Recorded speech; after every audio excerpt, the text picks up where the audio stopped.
ফ্রান্সের পার্লামেন্ট নির্বাচনের দ্বিতীয় ধাপে নির্বাচনে বামপন্থীদের জয়জয়কার হয়েছে। বিপরীতে প্রথম ধাপে চমক দেখানো কট্টর ডানপন্থী নেতা মারিন লে পেনের দল অনেকটাই পিছিয়ে পড়েছেন।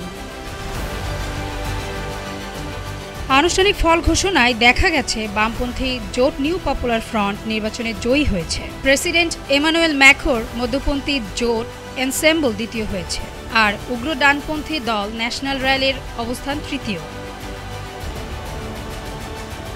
দেশটির ৫৭৭ আসনে পার্লামেন্টে বামপন্থী ন্যাশনাল পপুলার ফ্রন্ট পেয়েছে ১৮৮ আসন। ক্ষমতাসীন প্রেসিডেন্ট এমানুয়েল ম্যাক্রোর উদারপন্থী দল পেয়েছে ১৬১টি আসন, আর মারিন লে পেনের ন্যাশনাল র্যালি দল পেয়েছে ১৪২টি আসন, যা বিগত ৫০ বছরের মধ্যে ফ্রান্সের ইতিহাসে সর্বোচ্চ।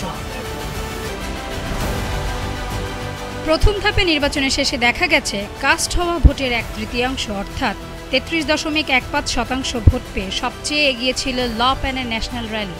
অন্যদিকে এমানুয়েল ম্যাক্রোর মধ্যপন্থী দল মাত্র ২১% ভোট পেয়ে তৃতীয় স্থানে ছিল। ইউরোপীয় পার্লামেন্ট নির্বাচনে নিজ দলের ভরাডুবির পর রাজনৈতিক কৌশলের অংশ হিসেবে সম্প্রতি মাক্রো দেশটিতে আগাম নির্বাচনের ঘোষণা দেন। তাসনুভা আহমেদ, ডেস্ক রিপোর্ট, ভোরের পাতা।